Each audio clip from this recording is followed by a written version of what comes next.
When Americans become teenagers, we start to realize that as far as with our parents, we have all of the power and our parents have very little power. And this is what starts our independent streak. So a while ago, one of my friends, she was much younger than me, she was just starting university, and she took Sunim twice. So the first time, I guess she didn't do that well, so she couldn't go to a good university. So she waited another year, took it again, and then she still didn't do super well, so she started at a pretty not great university. Okay, that happens in life. And then she was telling me that one day her mom came in. My friend was sitting in the kitchen, and her mom came in and just started kind of berating her. Her mom just started saying, you've disappointed us so much. We spent so much money on your education. We spent so much money on English kindergarten. We spent so much money on these hagwons, and you didn't do that well in Sunung, and now you're going to a bad university. And she continued on like this for about an hour. And that whole time my friend is literally crying, which is a really weird image to me, which is, you're crying there and your mom's just berating you. Now, I'm not sure how true this story is because I'm only giving one side of the story. I never talked to her mom and asked her mom what really happened. But when I was hearing this story, it seemed really kind of crazy. It's like, Jesus, your mom's really just going to sit there and berate you for an hour? And then I thought, this doesn't really happen in America. Maybe it happens somewhere sometimes. America's a big place. A lot of things are happening, but generally this doesn't happen. And I was thinking about, why doesn't this happen? And I told my friend, why didn't you just, go to your room and, get out of there? And she said, well, my mom would follow me.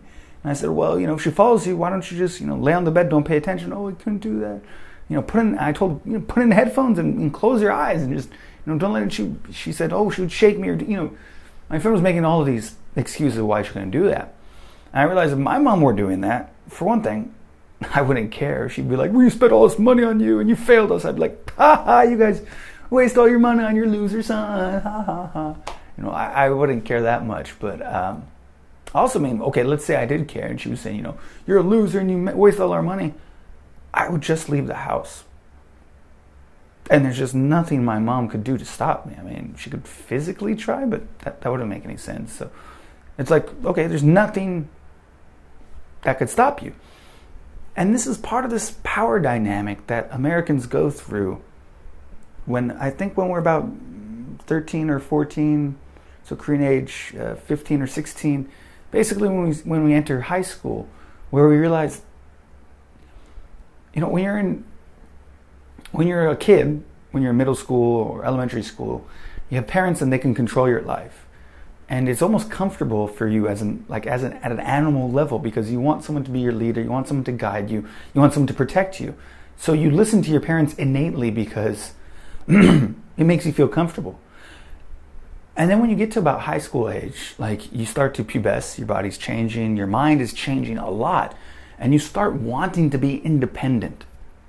And that's the time we start fighting our parents. And I'm really curious about in Korea because I think there's a lot less of this happening in high school age because you're stuck in this trap of waking up, going to school, studying, after school going to the hagwon, and just you don't have time to start thinking about, should I be rebelling against my parents, or are my parents always right, or you can't question yourself because you don't have enough time. I don't know exactly because I'm not Korean. I've never been a Korean high school kid.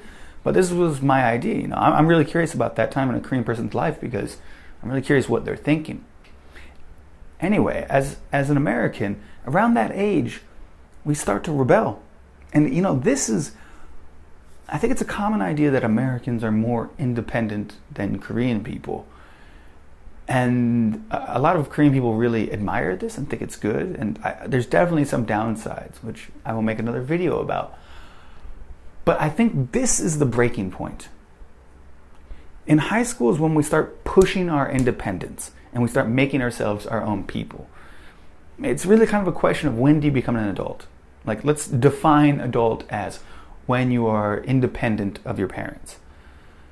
In America, this starts in high school. We start pushing back. And then the idea is when you're 18 and you go to college or you just go to work, you're your own person. You're an adult. You are fully responsible for your outcome. You're fully responsible for yourself. In Korea, I'm not sure when that really happens. This is something I learned 3 or 4 months ago. This is why I like Korea. I'm always surprised. Even though I think I know everything, I get surprised. One of my Korean friends told me, parents are not supposed to divorce until their kids are married. Well, if you had kids when you're 30, your kid's not going to get married till he's 30. You can't get a divorce until you're 60? I mean, if you started later and they started later, 65, 70?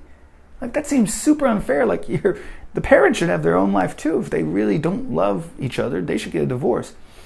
In America, there's kind of this idea, which is maybe you shouldn't get divorced until your kid is 18 because they're still in high school. You don't want to mess up their family life.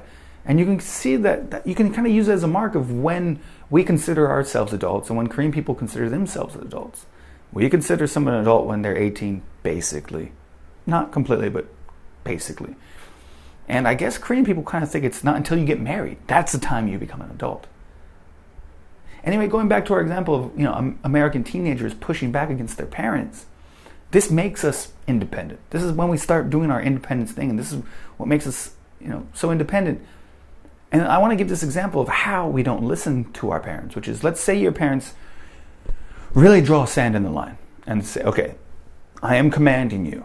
Let's say the kid wants to go to, I don't know, they want to go to some concert, which is far away, and you have to drive for 2 hours with your friends, and the parents think it's really dangerous, and it's not a good concert to go to. So the parents just say, look, you're not going to that concert. The teenager just says, how are you going to stop me?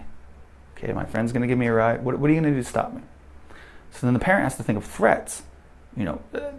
Physically stopping them is impossible. Okay, you can't do that. You can't have a parent tie them up or just grab them and wait until the night is over. So physically stopping is impossible. The one thing parents do have is money. They control what the kid has or doesn't have as far as material possessions go. So the parent might say, I'm not going to give you any more money. And at the moment the kid wants to go to a concert, he'll just say, fine, don't give me any money. Goes to the concert. And then after that, what's the parent supposed to do? Not give them any money? Well, if you don't give your kid any money, he's just going to hate you. And if he hates you, he's just going to stop listening to you more. And if he stops listening to you more, he's going to do poorly in school. He's going to start doing drugs. He's going to run away from home. He's going to hang out with the wrong kids. He's going to do all these poor life decisions that are going to screw up his life. And the parent knows that. So the parent doesn't want to enforce that idea of not giving you any money. A big threat would be we'll kick you out of the house. Well, same problem. If you kick them out of the house, they're going to live on the street and they're going to have a really shitty life. No parent wants their kid to have a shitty life. So the parent is dancing on this fine line of, I need to have control over my kids at least to some degree so that they'll follow my good advice and do well in school and prepare their life and so that they can have a successful life because I want my kid to succeed. But how exactly do I do that? Where is the power line? And the struggle that the parents might be having, the teenager is very well aware of this.